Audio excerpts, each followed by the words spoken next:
Uh, Last time we started this series on Tarikh al-Tashri', the history of legislation. And remember last time we talked about, we just gave the introduction, which is the introduction to Mishka's book on the history of legislation, written by the president of the university, Dr. Salah al-Sawi. And in the introduction, he spoke about how the scholars inherited from the Prophet ﷺ the way he welcomed the students of knowledge, and how the Prophet ﷺ exhorted the scholars after him to always welcome the students of knowledge, and how Mishka seeks to follow in the footsteps of the Sahaba by going to places outside of the mainland of Islam or Muslimdom.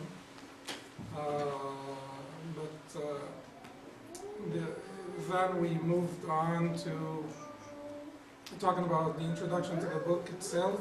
This introduction is like a generic introduction to all Mishka's books, and then we moved on to talking about the introduction to the book itself. And when we talked about the introduction to the book, we talked about how it is important to understand the introductory points to any science. And we talked about the 10 introductory points to every science.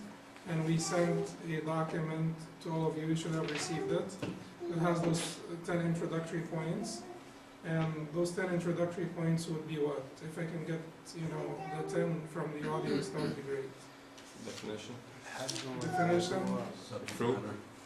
Subject matter. Benefit of learning. Benefit of learning. Founder. Relevance. So basically definition, you know what definition means. Subject matter. Relevance is relevance to the rest of the sciences in general. Sciences within the Sharia, and then sciences in general. And the Sharia sciences would be, what's the relevance of the Sharia sciences per se to science in general? Where would you classify the Sharia sciences? Exact sciences, natural sciences, humanities? Where would they belong? Well, we would say that if you have to force us to choose one of those categories, but those categories are restrictive, because humanities are usually founded by human beings for the well-being of human beings, address various issues that pertain to humanity as a kind, but history, geography, anthropology, sociology, psychology, humanities. So, but the Sharia sciences share with humanities one aspect. It's for the well-being of humanity. So that aspect it shares, the aspect that it does not share with humanities is that the founder is the divine, is outside of humanity. So, but if you have to force us to use one of those categories, then we'll use humanities with an explanation. Okay, so that's the relevance of Sharia sciences in general. And then of the Sharia sciences, you have different kinds. You have sciences that are called end sciences, and sciences that are called tool sciences. The end sciences are meant for themselves. They are needed for their very, basically immediate usage by the end user. So the learner will benefit immediately from those sciences. That's Aqidah and Fiqh and Akhlaq. Aqidah and Fiqh and Akhlaq. Immediate benefit for the user. But you have the tool sciences. You have the tool sciences which will enable you to understand those end sciences. What are those tool sciences? Things like Mustalah al-Hadith and Usul al-Fiqh, Hadith terminology and Usul al-Fiqh. These are tool sciences that would enable you to understand the other sciences. And then you have the language as basically a supportive science that is needed for the understanding of the end sciences and the tool sciences and the rest. So you have the end sciences, you have the tool sciences, and you have the language, which would be considered by some people to be of the tool sciences. And then you have ancillary sciences, additional sciences. Additional sciences. The additional sciences would be like, you know, Hayat al-Sahaba, for instance. It's an additional science. The Sirah, for instance, additional science. You benefit from these sciences by benefiting from the role model. But eventually what you will extract from those sciences would be either Aqidah, Fiqh, or Akhlaq, right? So when you read Sirah, eventually for your own benefit, for your own usage, you're going to be learning about Aqidah, you're going to be learning about Fiqh, you're going to be learning about Akhlaq for your own usage. So where does from this general scheme, where does Tarikh al-Tashri'a belong? Since we're talking about relevance, it will belong to the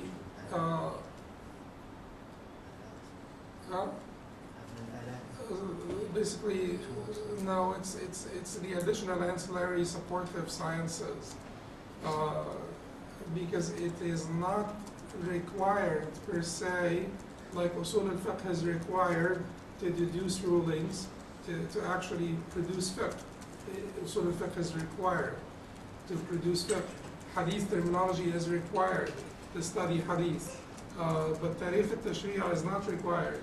Those additional ancillary supportive sciences are not, you know, are not trivial. No, I meant to say the opposite. They are important. They are important because the better your understanding of the other sciences, when you understand the history of legislation, and that's what he talked about here. He said that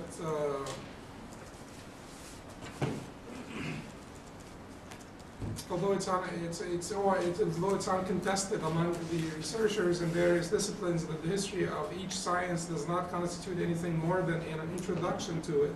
Learning the history of a science is essential for its mastery. It allows the student to transcend beyond the superficial understanding of it and towards becoming one of its positive contributors. To the extent that the student grasps the history of his respective discipline, will be his love for it and his dedication towards it, or towards its advancement. And the opposite of that would cause the opposite. So it is basically to be educated on the history of the madhahib and how they evolved and who's Abu Hanifa. You know, when you hear the word Shafi'i, it is not just like a name. There is so much that you know about him, about his journeying for the pursuit of knowledge, about his interaction with Malik, his interaction with Ahmed, his interaction with Muhammad ibn al-Hasan, the student of Abu Hanifa. The process of the consolidation of the sciences, the time of the mujtahideen, the imma that were mujtahideen, and the intellectual freedom during this time, and how afterwards they started to consolidate and, you know, preserve the sciences left behind by the imma mujtahideen. All of this understanding will be essential in your better understanding of fiqh and your love for fiqh and your ability to be a positive contributor or to have a better comprehension of fiqh. So we said the definition, we said subject matter, we said the benefit of learning, we said the relevance.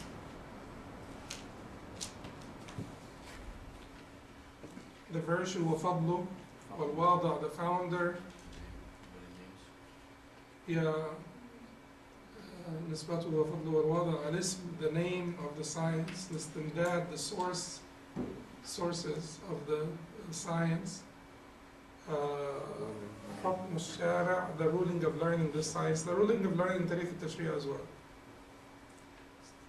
As far as kifaya, it's a collective obligation. It's not required of everyone. It's required of the people who are involved in the field of knowledge and studying. The sources, what are the sources of Tariq al-Tashri'a, by the way? Where the, because Tariq al-Tashri'a, you know, the contemporary sources, you know, some people started to write, the contemporary scholars, like the author of the book that we will be studying, which is Sheikh Omar Suleiman al-Ashqar, rahimahullah, and Sheikh Munna al-Qattan and other scholars that wrote on the issue of Tariq al-Tashri'a recently. But where did they get, did we have like earlier books that talk about Tariq al-Tashri'a per se as a separate discipline? No, but they got this from the books of Sirah and the books of fiqh, and sometimes from the books of hadith. It is basically like a sign that required a lot of effort to be brought together into one discipline by our contemporary scholars that wrote on Tariq al-Tashri'a. This is a relatively, as far as, you know, a discipline by itself, relatively a new discipline. And then the introduction also mentioned how the Islamic fiqh passed through many phases between maturation, strength, flourishing, brilliance, relevancy, and at times it went through stages beneath that, which where there would be stages or phases of stagnation. And it mentioned that all human sciences go through the same.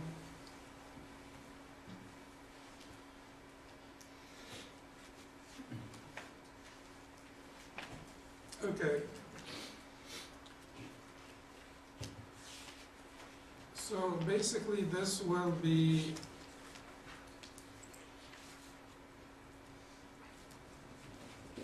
hopefully you can read those. Basically today inshallah we'll start with الأهداف العامة من دراسة المقرر, the general goals for studying the curriculum. So the objectives of this course are concentrated in the following points: defining fiqh, its branches, and how it encompasses all branches of man-made law. So that is the first section or segment of the book. It's about the definition of fiqh, the branches of fiqh, the different topics that are under fiqh, and how fiqh relates to secular science, secular laws, the relationship between fiqh and secular laws, and how fiqh entails, or you know, includes, encompasses all of the different branches of the secular laws. Because it's not divided like this. It's not divided like, you know, fiqh is not divided like secular laws are divided: civil law, criminal law, international law. This fiqh is basically one entity. There are certainly branches within fiqh, but it has not been divided by the scholars, and we will see why they did not divide fiqh into those different categories. So this will be the first objective of the course, is to study what fiqh means, understand what it means, and how it encompasses all the branches of man-made law. Then understanding the status of fiqh during the prophetic era, as well as the eras of the companions, successors, and mujtahid imams until today. Introducing fiqh schools. So, you know, basically this particular point, so what we will do, inshallah, is we will go through each phase, and we will talk about the state of fiqh in the period of the rightly guided Khalifas, the state of fiqh in the next period, which is the period, you could say, of building. That's the Umayyad period, which ended about 142 years. That's not when the Umayyad dynasty ended. The Umayyad dynasty ended about 132.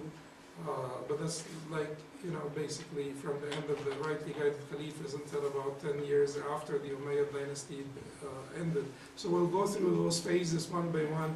And last time we showed the graph of those phases.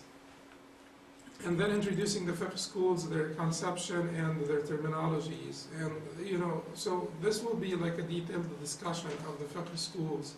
because they vary amongst themselves. They use different terminologies. So if you read Hanafi fiqh with basically your understanding of Shafi'i terminology, you will get a lot of things wrong. So that they do have different terminologies. Introducing the science of fiqh principles or qawa'id al-fiqhiyya.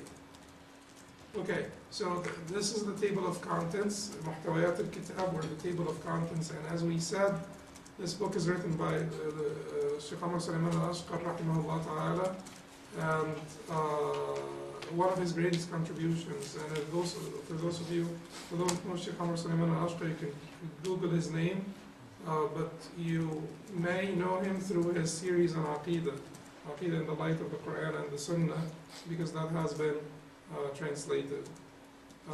And there is also الثقافة الإسلامية, نحو الثقافة الإسلامية, towards Islamic culture, towards understanding the Islamic culture. This has been also translated.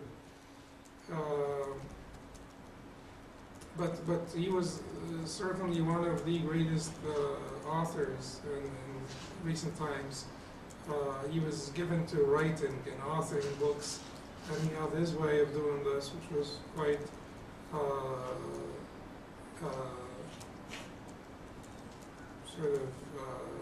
clever in conveying the message in clear wording, but at the same time not compromising the scholarly integrity of the words, and was quite accepted by the vast majority of scholars.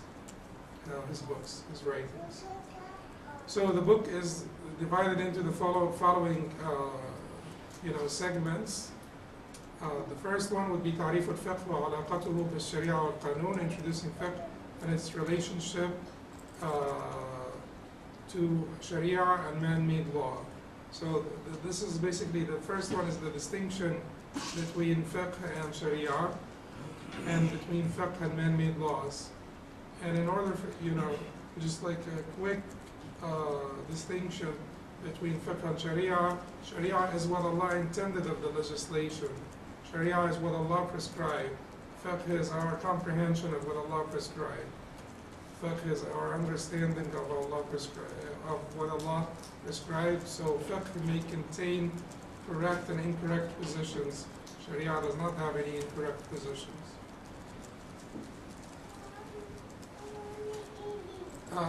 So الفقه في عصر النبوة, fiqh in the prophetic era, الفقه في عصر الصحابة رضوان الله عليهم, fiqh at the time of the companions, may Allah be pleased with them. معالم هادية في تلقي الصحابة التشريع, في تلقي الصحابة التشريع والعمل به,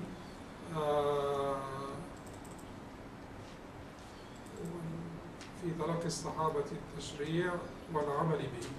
Guiding principles on how the companions learned the legislations and acted upon them. الفقه في عصر التابعين, that is fiqh during the era of the successors.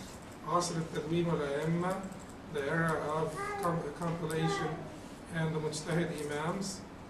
مقدمة للحديث عن المذاهب الفقهية, introducing the مذاهب of fiqh, الأئمة الأربعة ومذاهبهم, the four mujtahid imams and their schools of thought. عصر التقليد والجمود, the era of taqlid and stagnation. التدوين الفقهي في عصر التقليد والجمود, the compilation of fiqh in the era of taqlid and stagnation.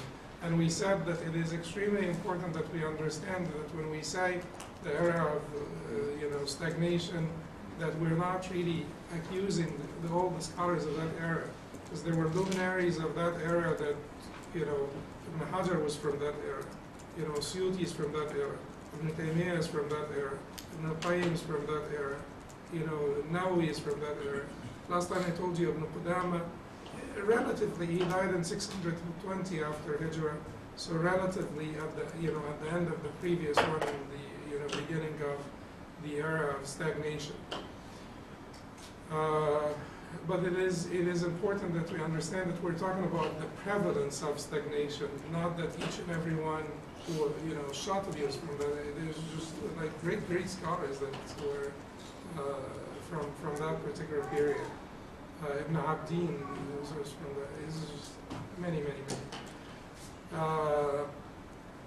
So it, and usually when we talk, that's the difference between humanities and exact sciences. In exact sciences, it's one.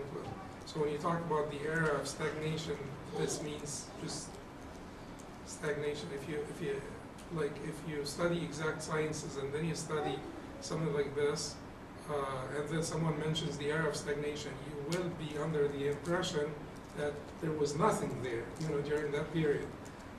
And it will be completely unfair, it's like a period of 700 years of our history. So it will be completely unfair to see it in this light, or very negative. But we're saying stagnation because we have to admit the reality that there was, to some extent, stagnation compared, at least we should say, compared to the area of flourishing, the area of just intellectual progress during the time of the Mujtahideen, which preceded the time of consolidation and the time of stagnation. And maybe for those of you who were not present last time, I will just quickly show you the graph and then we'll move on. And then the last unit, or the last segment of this book, talks about fiqh in contemporary times. I have to warn you that to study, academically, to study, like a book like this, it's not going to be always exciting. It's not going to be always like interesting, exciting, like fun to learn and stuff like that. And that's the difference between just studying consistently and academically, methodically, and attending lectures in the masjid. Because basically they tell you in public speaking, and student of knowledge should get himself to not be captive of the principles of public speaking, because they tell you that in public speaking, and this is not basically to tell you to bear with me. I certainly would bear with me because I'm not particularly interesting or exciting. But this is in general for your benefit, because you're going to come, like if you study, if you go abroad, you see a lot of scholars. If you go to like Egypt, Mauritania, Saudi Arabia, Karachi, anywhere that you will go to, you will find scholars that are well grounded in knowledge that may be quite, not given to public speaking, to put it politely. So that idea of you have 30 seconds to grab the attention of the people at the beginning of the lecture, that is true. It certainly applies to the airheads. You have to 30 seconds to grab their attention, because afterwards they're lost. But the student of knowledge should not be like this. The student of knowledge should not, be always waiting for excitement and fun, or some information that he could actually brag about, or that he could actually show off the next day. And people who have determination and patience are the people who will stick through. The course of learning, not particularly this series that we have, not in general, in your pursuit of knowledge. Not all knowledge is going to feel or to look exciting to you, or very interesting.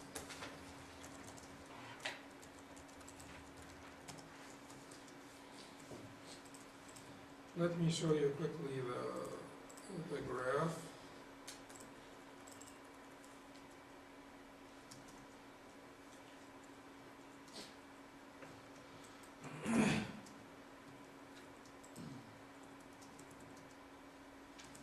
Just hit F5.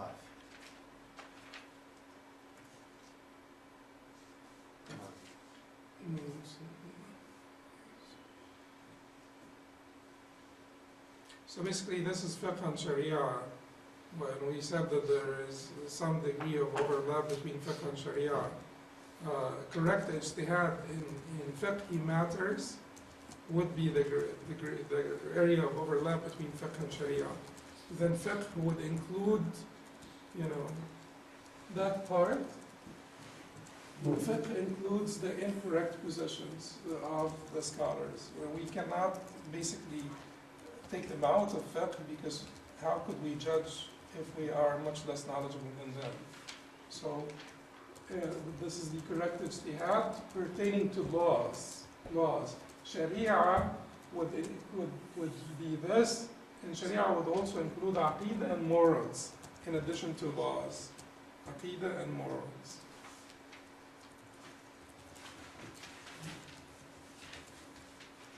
So that's roughly the division at the time of foundation, the time of the Prophet ﷺ, establishment between 10 to 40 after Hijrah, right? That's the time the rightly guided Khalif is building during the Umayyad dynasty, roughly flowering the first half of the Abbasid dynasty, roughly consolidation until the fall of Baghdad, roughly 655 after the Hijrah, stagnation and decline, and then possibly, which will be quite, debated if we're going through awakening or not, but possibly some awakening.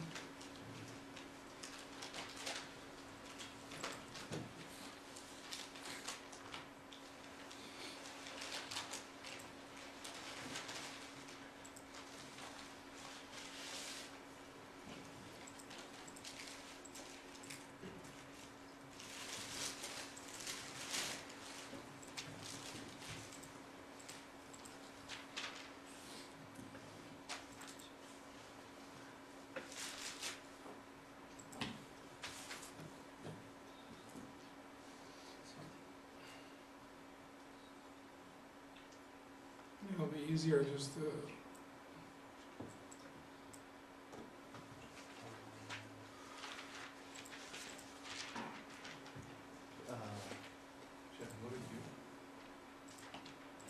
Yes. no, I was saying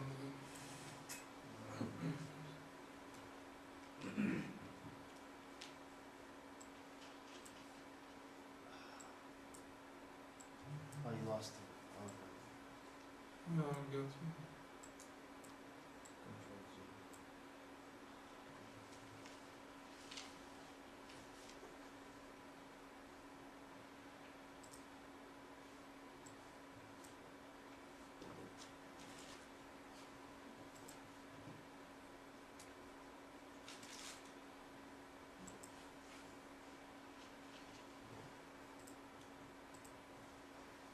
Okay. So the first unit that we will go over, inshallah, is introducing fiqh and its relationship to Sharia and man-made laws. The contents of Unit 1, and you will find this is not going to be in the book that we will publish, no, this is going to be in the book that we will publish. But this is, not in the original book of Sheikh Omar Sayyid al-Ashqar. This is basically like school book type. So you don't find the contents of every unit. You don't find questions and answers at the end of each unit in the original book, but this is the book that we will publish as a university, inshallah. So the contents of Unit 1 will be introducing fiqh and its linguistic and technical definition. The definition is ta'rif, linguistic is lughawi from lugha, language, and technical is istalahi from istilah. Istilah means basically the agreed upon term. So the technical term is basically the term that developed by agreement of the masters of this discipline. And then we will talk about the branches of Islamic fiqh. Islamic fiqh encompasses all branches of man-made law. The Islamic Sharia is broader than man-made law. So in this particular unit, inshallah, we will talk about the definition of fiqh, and we'll talk about the branches of fiqh. We'll talk about the relationship between fiqh and Sharia, and the relationship between fiqh and man-made laws, and how fiqh does encompass all the branches of man-made laws.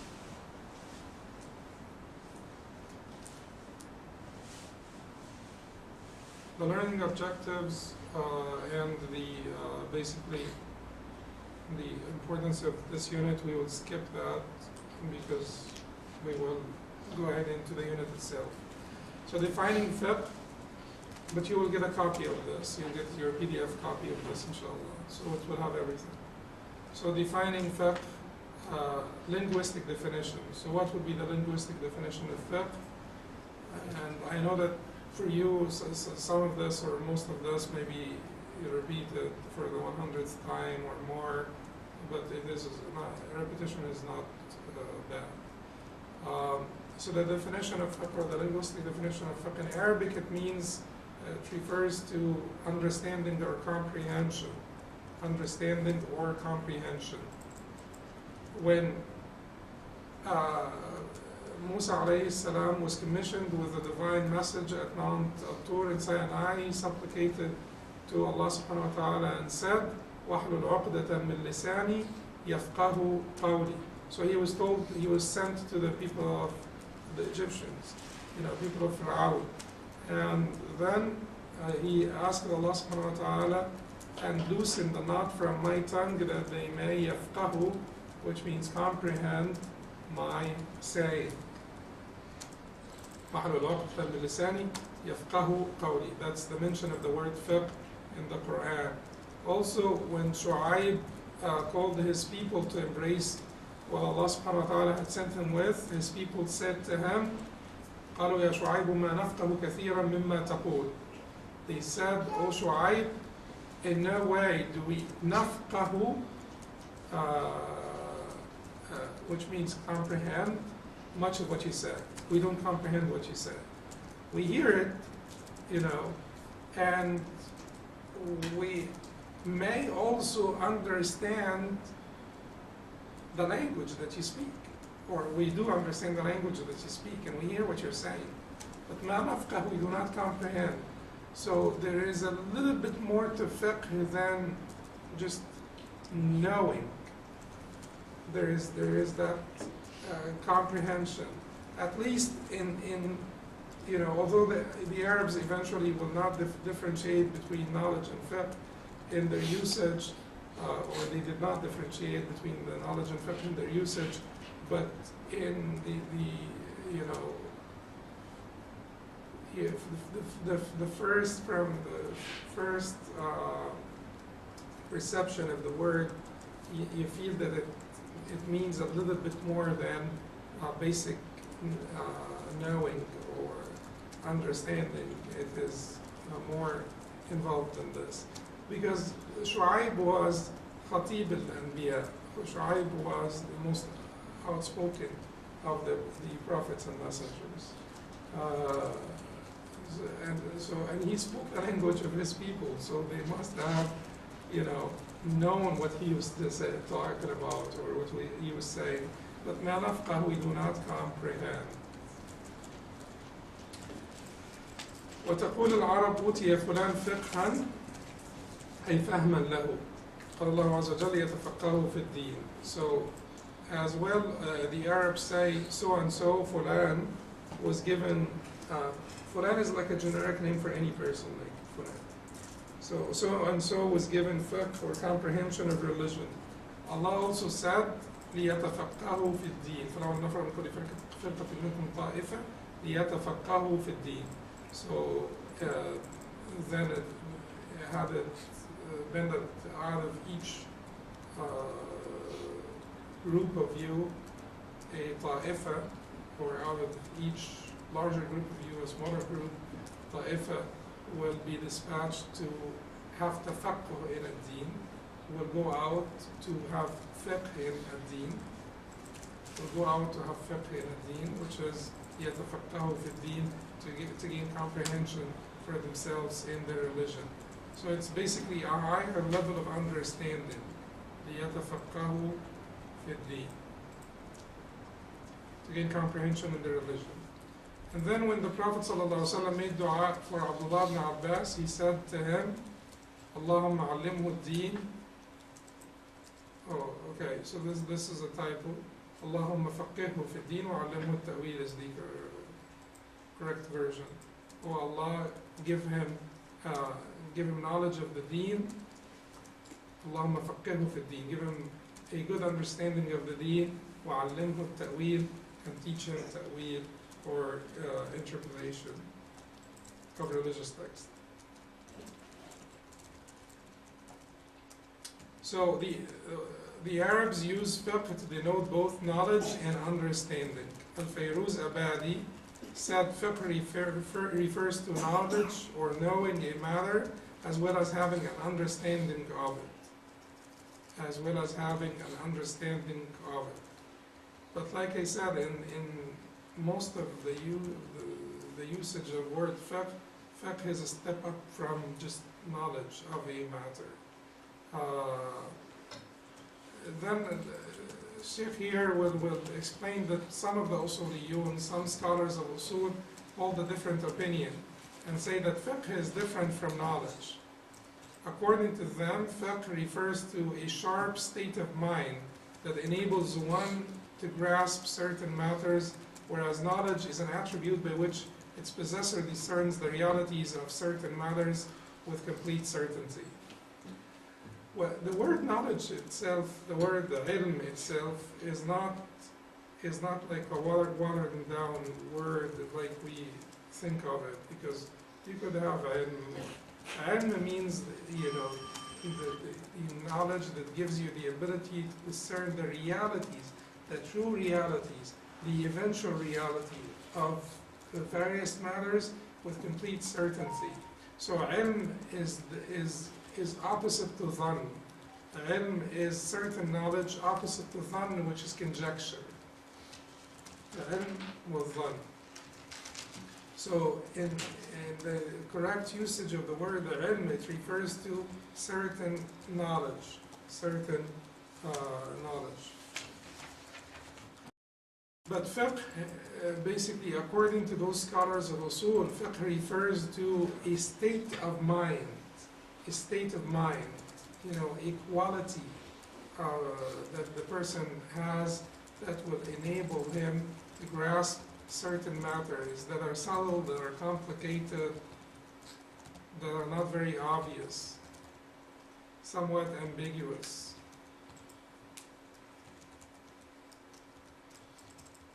Okay, so Sheikh has this opinion that he says in reality there should not be any objection to interpreting fiqh as knowledge, or fiqh and ilm. They should not be. There should not be a problem interpreting fiqh as ilm. After it has been proven that the Arabs did so, the Arabs would use the term fiqh with regards to ilm, knowledge, because comprehension is born of knowledge. Because comprehension is born of knowledge. And they would use the term faqih with regards to the alim or scholar, because his knowledge results from his comprehension. His knowledge results from their... So comprehension is born of knowledge, right? You can't be described that you comprehended the subject without knowing it. And then knowledge is subsequent also, or consequent to comprehension when it comes to the faqih. Because he is not going to be a faqih that has great comprehension unless he will not become a faqih that has great knowledge unless he comprehended what he learned. Unless he comprehended what he learned. So you have knowledge, comprehension, knowledge. Knowledge, you have to have some knowledge first, and then you comprehend it, and that increases your knowledge.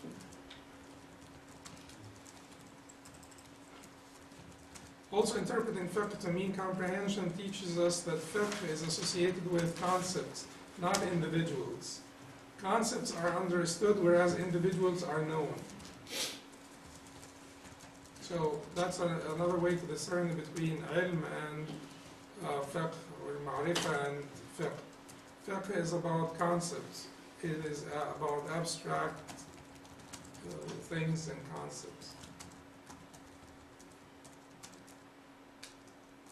Okay, so does fiqh pertain to, the knowing and understanding of subtle things or obvious things as well?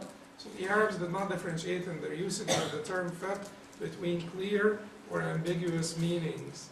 Abu Ishaq al-Marwazi, or Marwazi, I should say, differed regarding this and viewed the fiqh was the understanding of the solid matters and not those that were clear and obvious. Ultimately, the issue here we have to sort out between the word fiqh and the word faqih. And we should say that fiqh would mean any type of fiqh. So basically, knowing that there are 5 obligatory prayers a day is a form of fiqh. There are 5 obligatory prayers per day. Maghrib is 3 rak'ahs. Because if you say that this is not fiqh, but this is actually the basics of fiqh, you build on this. So how could you build on air? That is the basics of fiqh. You have to build on it. You have to say that Maghrib is 3 rak'ahs, and then you have to say that each rak'ah consists of this and that. And this is what you do in every rak'ah, and if you miss part of it, this is what but you're building on, there are 5 obligatory prayers. You're building on, there is something called prayer. And prayer is obligatory in Islam. And the number is 5 prayers a day. But if someone, sat down and taught, collected a group of kids and sat them down and told them, kids, there's 5 obligatory prayers, all, Fajr, Dhuhr, Asr, Maghrib, Isha. You may not necessarily describe him as faqih, right? Although this is fiqh. What he is transmitting now is fiqh. So that issue here, does fiqh apply to solid matters? Would we consider, the knowledge of the obligation of the prayer a type of fiqh or not? We resolve this conflict by discerning between 2 things. Describing a person as a faqih and defining fiqh itself. Yes, fiqh would entail all of this, but the person will not be called faqih if he only knows the basics of fiqh. If he only knows the basics of fiqh. In this case, the word faqih would be applied to the person who has this quality, this mental quality, that would enable them to discern subtle, ambiguous, ambivalent, complicated matters or questions of fiqh.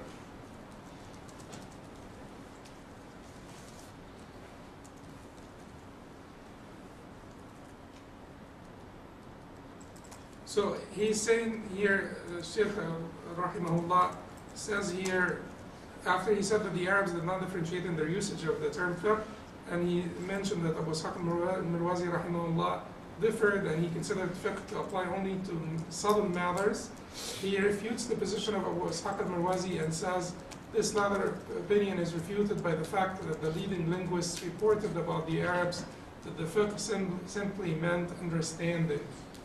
And that definition covers both the subtle and the obvious matters. This is further asserted by the fact that the Noble Quran used this word regarding mere comprehension. Allah subhanahu wa ta'ala, the Most High, said about the disbelievers, what is it then with these people? They almost do not yafqahu any discourse. So Allah said, فَمَا لِهَؤُلَاءِ الْقَوْمِ لَا يَكَادُونَ يَفْقَهُونَ حَدِيثًا. فَمَا لِهَؤُلَاءِ الْقَوْمِ لَا يَكَادُونَ يَفْقَهُونَ حَدِيثًا. Certainly Allah here was not saying that they don't have the greatest comprehension. He's saying that they don't have any comprehension. So fiqh here is used in the basically diluted, implication of it, which is still valid, which is still true. Like we said, fiqh would include even understanding the basics. That is part of fiqh. So he uses this ayah to say that Allah is not saying here that they don't have the greatest comprehension. Allah is saying that they don't have any comprehension. So fiqh is any comprehension. It's not only the greatest comprehension. But like I said, We will resolve this conflict if we discern between the usage of the word fiqh, as a verbal noun, and faqih as an adjective. Fiqh as a verbal noun pertains to all, knowledge, whether it's basic or complicated, whether it's obvious or ambiguous. But the faqih is the one who will understand that which is subtle and ambiguous.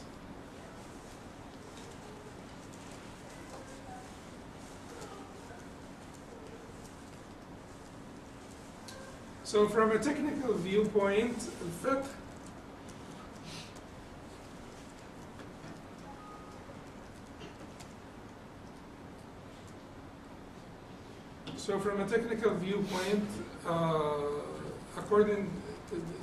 now he will discuss al-fiqh from the technical or al-tarif al-istalahi or the technical definition of fiqh, but he will differentiate between fiqh in the terminology of the latter scholars and the earlier scholars. So the earlier generations used fiqh a little bit differently. He says here, rahimahullah, we have previously established that the Arabs used the term fiqh in reference to understanding and knowledge and did not differentiating that between a particular speech, science, and another. So any knowledge and understanding is fiqh. It doesn't have to be fiqh in the deen, it's just fiqh, knowledge and understanding. And another, whoever learned the science was a faqih in that science, and someone who mastered many sciences is considered to be the scholar or faqih of the Arabs in the absolute sense. That's the one who had mastery of many sciences. Following the advent of Islam, fiqh became used predominantly in reference to the science of religion, because it's greater than it's greater than and superior to all other sciences. So, after Islam, whenever fiqh was mentioned, it did not mean the same thing to that it meant to the Arabs before Islam. And, for the Arabs before Islam, fiqh could be your good understanding of the language, your good understanding of any knowledge, any science. That would be a faqih in this science. But after Islam, because the sciences of the Sharia are greater than and superior to all other sciences, fiqh was used, to refer to the sciences of Sharia. It does not mean that other types of knowledge are bad or not important, but rather less important, than fiqh, which is the knowledge of the Sharia.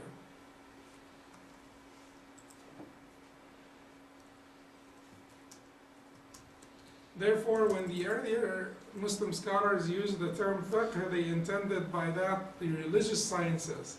In this era, the religious sciences were solely referring to the Book of Allah and the Sunnah of the Prophet ﷺ. So basically, the religious sciences, we talked yesterday, those of you who attended, we talked yesterday about asking frequent questions and so on, and branching, off into too many directions, whereas the Quran and the Sunnah, with some good understanding of what they meant, would have sufficed in most cases without asking a lot about too many technicalities and branches and so on. So to the earlier generations, the Quran and the Sunnah were the fiqh. So your knowledge of the Quran and the Sunnah and your understanding of the meanings and the implications of the Quran and the Sunnah was fiqh. So Allah subhanahu wa ta'ala said, the Prophet sallallahu alayhi wa sallam said, may Allah brighten the face of a man who bears a tradition from us, memorizes it, and then conveys it to others. Perhaps a bearer of fiqh may convey it to one who is more comprehending than him. And perhaps a bearer of fiqh may not himself be a faqih. Which is what? Which tells you the resolving the conflict. The Prophet himself said the bearer of fiqh may not be a faqih. So he sorted out between fiqh and faqih. So نضر الله امرأ سمع منا حديثا فحفظه حتى يبلغه فرب حامل فقه إلى من هو أفقه منه ورب حامل فقه ليس بفقيه. May Allah write in the face of a man who hears a tradition from us, memorizes it, and then conveys it. Actually here, فَحَفِظَهُ حَتَّى يُبَلِّغَهُ. Then he memorizes it to convey it.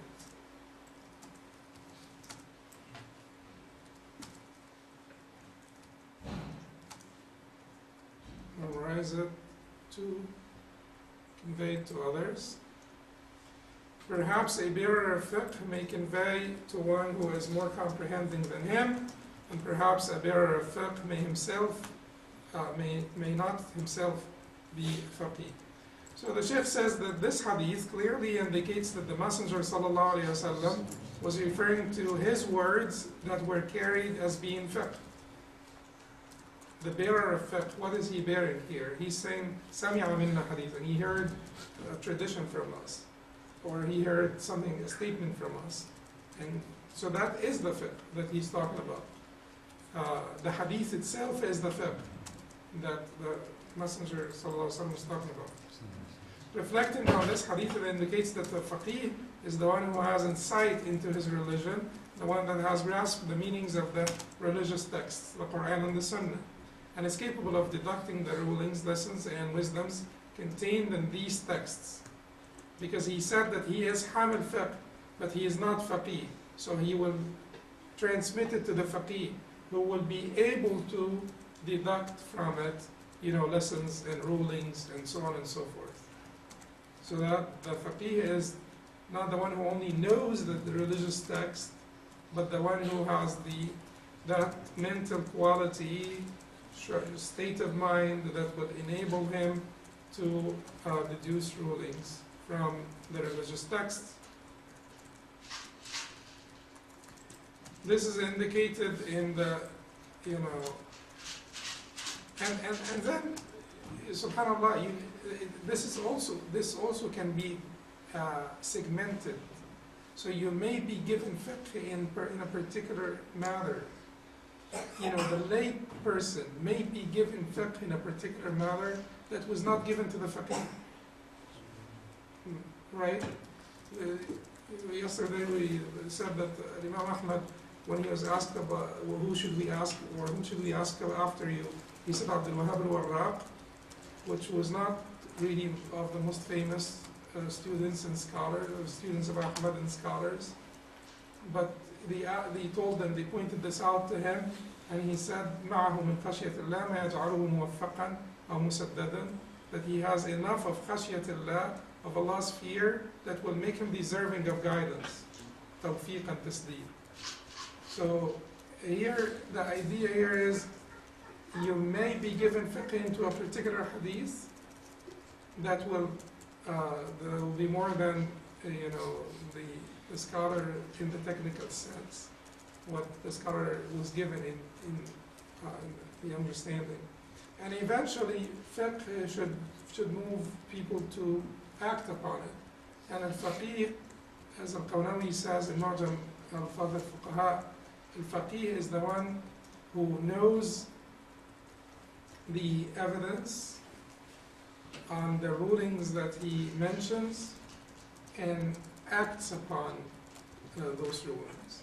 So he knows the ruling, but it is not enough to know the ruling. He will have to know the evidence and how the ruling was deduced from the evidence. And then the last step, which is the most important one, is that you must act upon your knowledge. And if you miss any of those three steps, you're not the faqih in the true sense. So this is indicated in the hadith in which the Prophet ﷺ said, perhaps a bearer of fiqh may convey to one who is more comprehending than him, and perhaps a bearer of fiqh may not himself be a faqih. The phrase is more comprehending than him. Means more capable of knowing the intent of Allah, His rules and His legislations. The phrase not a faqih means incapability of deducing the rulings and facts that the texts imply. Because he knows the hadith, He carries it, he conveys it. And then, so that's why some of the humble scholars of hadith, and not all the scholars of hadith don't know fiqh, but some of the humble scholars of hadith, they used to say to the fuqaha, Ya ma'shar al-fuqaha, nahnu as-sayarifa wa antum al-atibba. We are the pharmacists and you are the physicians. So we have the medicine, we give it to you, but you know how to use it, to prescribe it to the patient.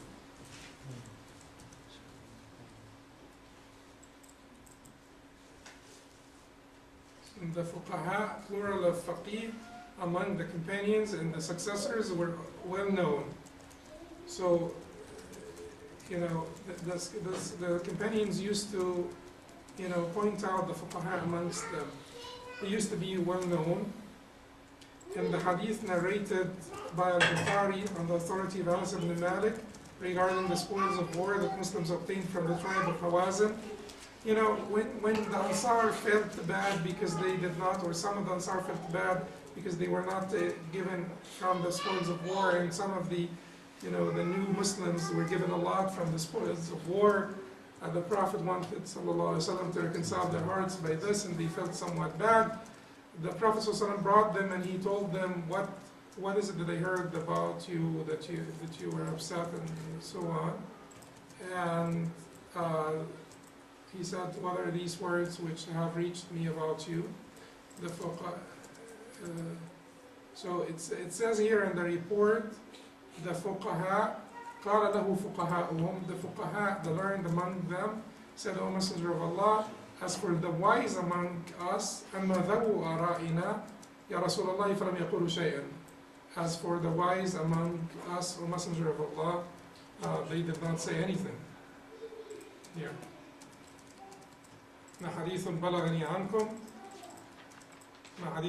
عنكم قال له فقهاؤهم أما ذو آرائنا يا رسول الله فلم يقولوا شيئا. Also, when Umar ibn al-Khattab wanted to deliver a sermon regarding an important issue during the Hajj season, Abdurrahman ibn Auf said, and he probably wanted to talk about succession in Islam, you know, rulership and succession and things of that nature, and shura, consultation. So Abdurrahman ibn Auf said to him during the Hajj, there are mobs of people, and I see that you delay this matter until you arrive in Medina and consult the people of fiqh. Basically, you know, egalitarianism does not mean that there is no difference between the people. Egalitarianism, that you give the due rights to all the people, and they're equal before the law, and because, you know, that is extremely impossible. You know, not all physicians are the same, not all engineers are the same, not all plumbers are the same. And when you want like a plumber, you know, when you have like a real problem at your home and you want like a real good plumber, you ask around and you discern between, you know, this and that. So also, in matters of public interest, you don't have to consult all the people and give equal weight to unequal opinions. You know, there has got to be some element of discernment here. Now, so how does this, you know, apply to the concept of democracy? Well, democracy with basically like more Sharia compliant Islamic understanding could be applied, but within the spirit or the rules or the basics of Islam. So basically, we're not going to bring the people, we're not going to, you know, consult the people on the prohibition of this or the lawfulness of that. It just doesn't make sense. None of the fuqaha ever said that the public will be consulted about, you know, matters, or they didn't even consider the position of the public relevant to the establishment of ijma'. Ijma' is the agreement of the Muslim scholars on a particular matter at a particular time. It is not the agreement of the Muslim public, because eventually, why are you talking about biochemistry when you don't, when you ever studied any book on biochemistry? It's just basically like that. So now the democracy will be, utilized to because Al-Halwa Aqd al-Islam include the representatives of the people, right? Al-Halwa Aqd, it included the chiefs of the tribes and so on. Those are the representatives of the people. So through democratic process, you could elect people's representatives. However, those people have to understand that when the issue that is discussed is a technical issue, that they really need to pay attention to the experts. So if it's about healthcare, you really have to pay attention to the experts. It's not like I think, I like, I presume, I this. Why don't you think to the experts who have knowledge? Even as representatives of the people, you should listen to the experts who have knowledge. Otherwise, the decisions will be based on mere whims or mere pressure or mere the so-called political positioning.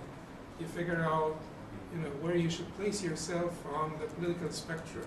Because if you move a little bit to the right, you lose those people. You move a little bit to the left, you lose the other people.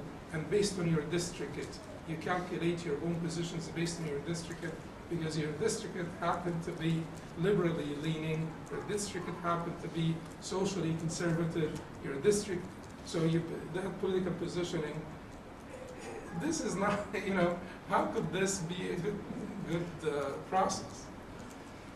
Anyway, so that is what Abdurrahman ibn Auf said to him. You now want to discuss some important affairs, wait until you go back to Medina, sit with the fuqaha, and talk about these issues. That does not mean that after due consultation with the fuqaha, you're not going to make the matter public, and you're not going to educate the public on the resolutions or the decisions or the conclusions or whatever. You will educate the public, you will involve the public to a certain extent, but eventually you cannot involve the public on every matter, whether they have the ability to comprehend or they don't.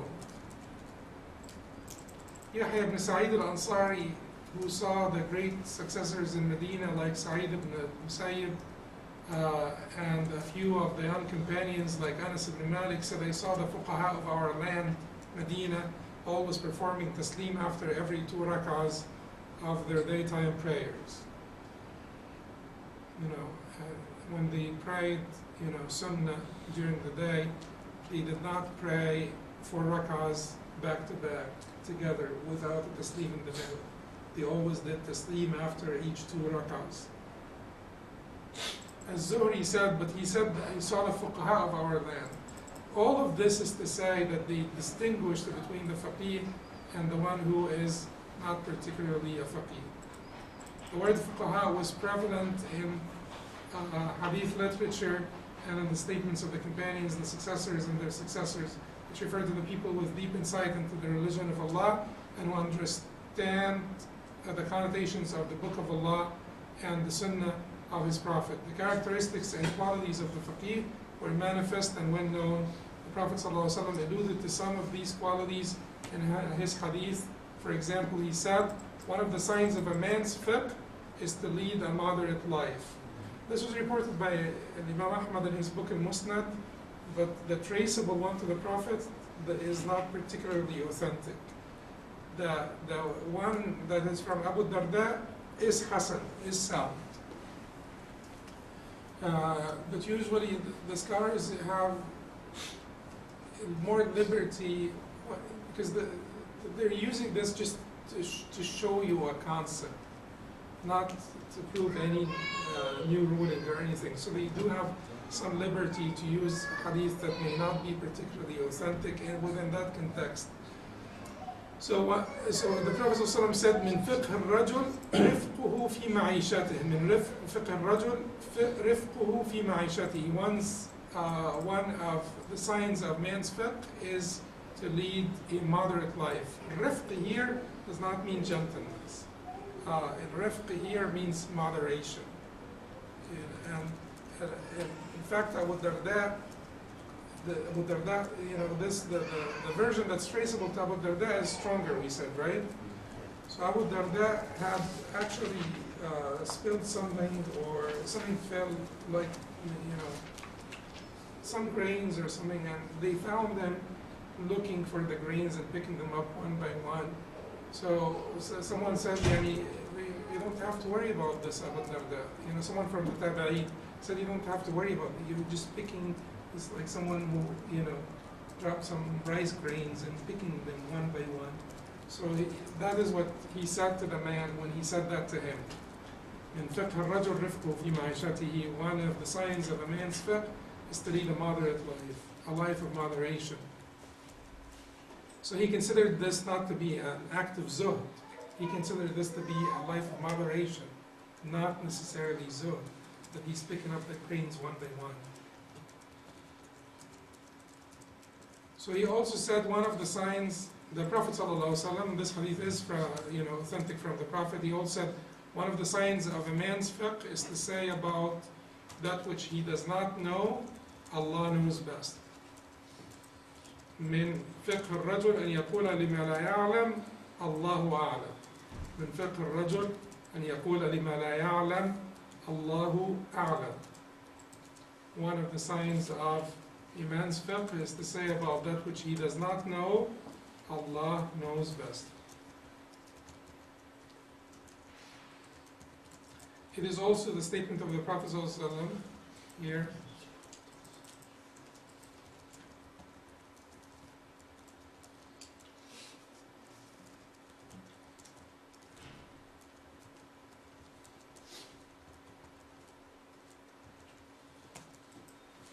من فقه الرجل إقباله على حاجته حتى يقبل على صلاته. And this was also reported from Abu Darda. One of the signs of a man's fiqh is to procure his needs before he initiates his salah. And in some reports, حتى يقبل على صلاته وقلبه فارغ, and his heart is empty of all concerns, or free from all concerns. His heart is free from all concerns. So basically, to finish what you need to do. You want to eat, go eat. You want to use the bathroom, go use the bathroom. You want to talk on the phone to someone, go ahead and do it. Your kid is coming, in 5 or 10 minutes back from school. Wait until he comes and you open the door for him, and then you talk to him and this and that. And then do the prayer afterwards. We do the opposite, right? You just want to do the prayer so that you could get to your business. The prayer is your business. So finish your inferior business first so that you can concentrate on your superior business. And then the Prophet ﷺ used the word fiqh here.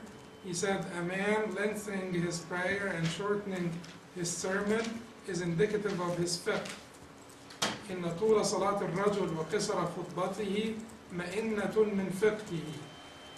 A man lengthening the prayer and shortening his sermon is indicative of his fiqh.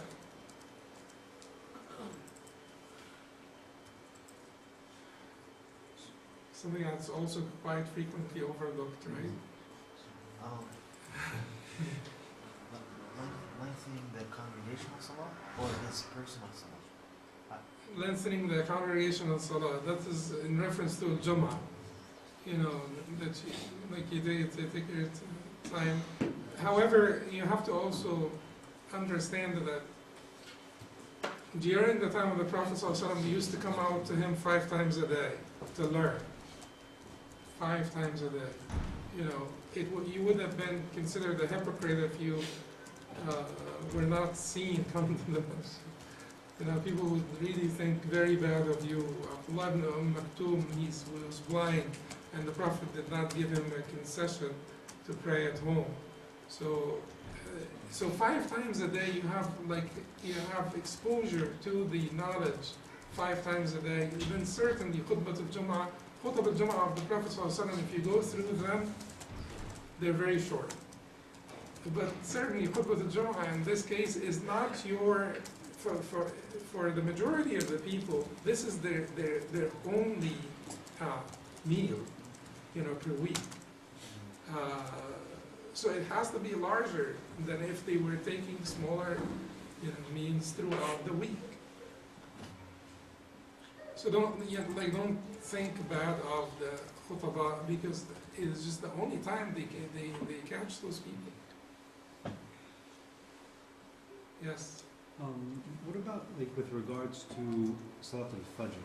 Because during the time of the Prophet ﷺ, they used to pray in the earlier time, and then after the assassination of Umar radiallahu anhu, they moved it towards the end of time. So do you shorten the number of ayat that you read for Fajr due to the end of time? Because you're praying towards the end? Yeah. But you don't have to pray towards the end now, so because if the purpose of this is basically to not, is for security and safety and so on, you don't need to do this at this point. You don't need to pray Fajr later. You should pray it earlier, like they used to do it during the time of the Prophet ﷺ. But certainly, if you you want to make sure that you finish the prayer before sunrise. Speaking of Jumu'ah and the length of the khutbah, I was actually having this discussion with somebody, and a similar point was mentioned that it was different during time of Prophet. But that does not mean that your salah would be qada if you continued through sunrise, because it has actually been reported for many Sahaba that they can, Abu Bakr, the sun rose. He started early, just like usual. So, but the idea here is you want to do this. It's better that you finish before the end of that time slot. I've heard points similar to what you had mentioned about the khutbah being different than the time of the Prophet. One, because they saw it more frequently. 2, because they understood the Arabic more because it was their native language. I personally feel like that length of time is kind of a hidden treasure of the Sunnah, because like we often hear academically that the attention span of the average person is like 5 minutes. That's what they're going to retain the most in a lecture, for like the non-academic person. So I feel like even though that's the only source of information that a person might be getting during the week, over a long term they'll retain more per khutbah and then gather more. So I feel like that's still kind of a benefit. No? Have you ever tried to give a khutbah in 5 minutes? Not 5, but I mean like less than half an hour. 5 minutes, 10 minutes. Yeah. Like I feel like you can get a No, lot in 5 but minutes. nowadays most people nowadays do it in 25 minutes, half an hour, right? Most of the masajid do this. Yeah. But some of the scholars, the other side to it is that some of the scholars said it is not as short as you guys think, because the Prophet ﷺ used to sit for rest in the middle of the khutbah. So it means that it was not as short as most people think. So it certainly wasn't 5 minutes, because you would not need to sit for rest in the middle if it was just 5 minutes. But at any rate, like half an hour is reasonable. Half an hour is reasonable. But like back in Egypt, the khatib could actually go for a couple of hours. Non-stop. You wouldn't even need to sit. Full of energy. It's just like once you got your hand on those people, just don't let go of them. So as per Would it run into Asr then? Well, sometimes they do. So as previously mentioned, the early generation of Muslims used the term fiqh to denote the entire religion, not just a specific aspect. Entire religion. So fiqh did not particularly refer, because we will talk later, and maybe next time, inshallah, about fiqh in the, more the terminology of the technical terminology of the more latter scholars. But earlier, Aqidah was fiqh. Akhlaq is fiqh. It is the general understanding of the religion. According to them, the faqih was he or she who was concerned about the fundamentals before the detailed injunctions.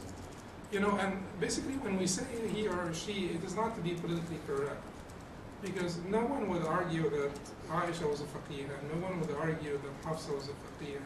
No one would argue that many of the female companions of the Prophet ﷺ were fuqaha, and they were sought after for their knowledge, and they taught men and women afterwards. So this is not basically modern political correctness, it is true.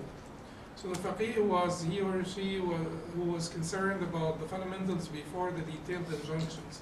You know that the woman could be a mufti, right? The position of the mufti is not gender-based. Before the detailed injunctions, the fundamentals and was concerned with the actions of the heart before the actions of the limbs. That's the faqih to the Sahaba, to the Tabi'een, and so on. For that reason, Imam Abu Hanifa entitled his treatise on theology, Aqidah, Al-Fiqh Al-Akbar, the greatest fiqh. So Kitab Al-Fiqh Al-Akbar by Imam Abu Hanifa is not on you open the book, you don't find any of what we call fiqh. It is about Aqidah, but he called it Al-Fiqh Al-Akbar because it's the greatest fiqh. الفقه كان يشمل في ذلك العهد علم العقيدة وأحكام الفروع والأخلاق. So in that era, fiqh was all-inclusive of creed, legal rulings, and morals. So why did the scholars separate the technical rulings of the practical actions of the limbs from the rulings of the heart and so on? Because basically the progress of any science or the progress of any knowledge would mean more divisions, more classification, categorization, separation of disciplines. So the fiqh rulings that pertain to the body, parts, or the actions of the body and the tongue are different in nature from the fiqh that pertains to the heart, right?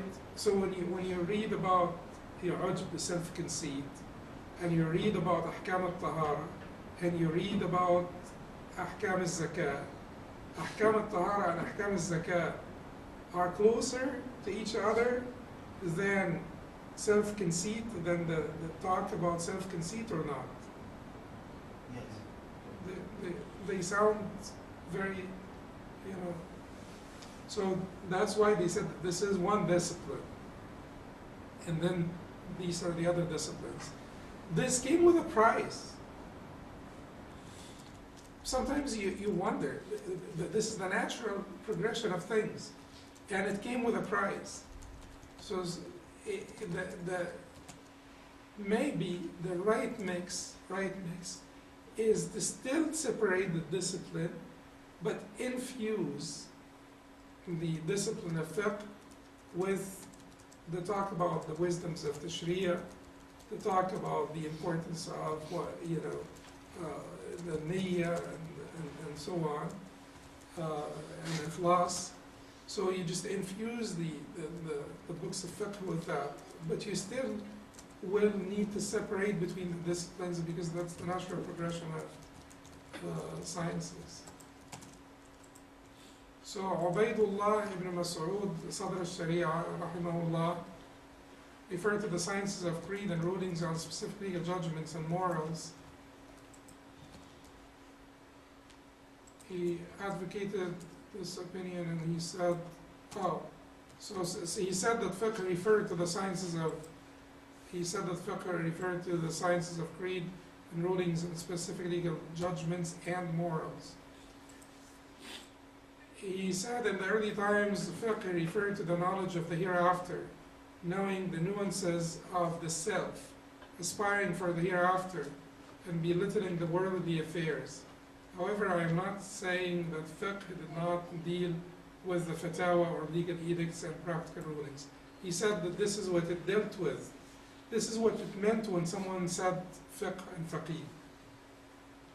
So that's why when Al-Hasan al-Basri, someone said Al-Hasan al-Basri a faqih, he said to him, woe unto you, have you ever seen a faqih? You know, you have not seen a faqih. Because what you consider to be fiqh, our knowledge that we transmit, that you consider to be fiqh, is not the real fiqh. And that's why Imam Abu Hanifa said that fiqh ma'rifatun nafsi ma laha wa ma alayha. Fiqh is the recognition, is one's recognition of what is on him and what's for him, what the rights and obligations. The rights and obligations of the nafs are not only limited to the bodily actions. Similarly, Ibn Abdin said the fuqaha are those who are knowledgeable regarding the rulings of Allah subhanahu wa ta'ala and are committed to practicing them, for limiting the term fiqh to knowledge of the detailed rulings is unprecedented. Is unprecedented, you know, he's talking now not unprecedented in his time, because Ibn Abdin lived about 300 years ago, rahimahullah. So, much later than the time of the Sahaba and the Tabi'in. But he's saying that this move from how fiqh was understood during the earlier generations, the first 3 generations, towards how it is technically understood by the latter generations was unprecedented. So this is further supported by the saying of Al-Hasan al-Basri, a faqih is one who shuns this worldly life, aspires for the hereafter. He's the one who has a deep understanding of his religion, consistently worships his Lord, employs wara, pious caution, abstains from violating the honor of the Muslims, refrains from indulging in their wealth, and remains a sincere advisor to them. So he said, إنما الفقيه المعرض عن الدنيا الراغب في الآخرة البصير بدينه المداوم على عبادة ربه الكاف عن أعراض المسلمين العفيف عن أموالهم الناصح لجماعتهم. A faqih is one who shuns this worldly life, aspires for the hereafter. He's the one who has a deep understanding of his religion, consistently worships his Lord, employs wara, pious caution, abstains from violating the bounds, the honor of Muslims, refrains from indulging in their wealth, and remains a sincere advisor or counselor to all of them. So that would bring us to the end of this talk about fiqh according to the terminology of the earlier scholars. Hasan al-Basri is from Tabi'in, and that used to be their definition. And it's very smart of the author to conclude this particular segment with this statement of Hasan al-Basri. Next time, inshallah, we'll go over fiqh in the technical definition of the latter scholars, or the latter generation. قل قولي هذا استغفر الله لي ولكم سبحانك اللهم وبحمدك اشهد ان لا اله الا انت استغفرك واتوب اليك.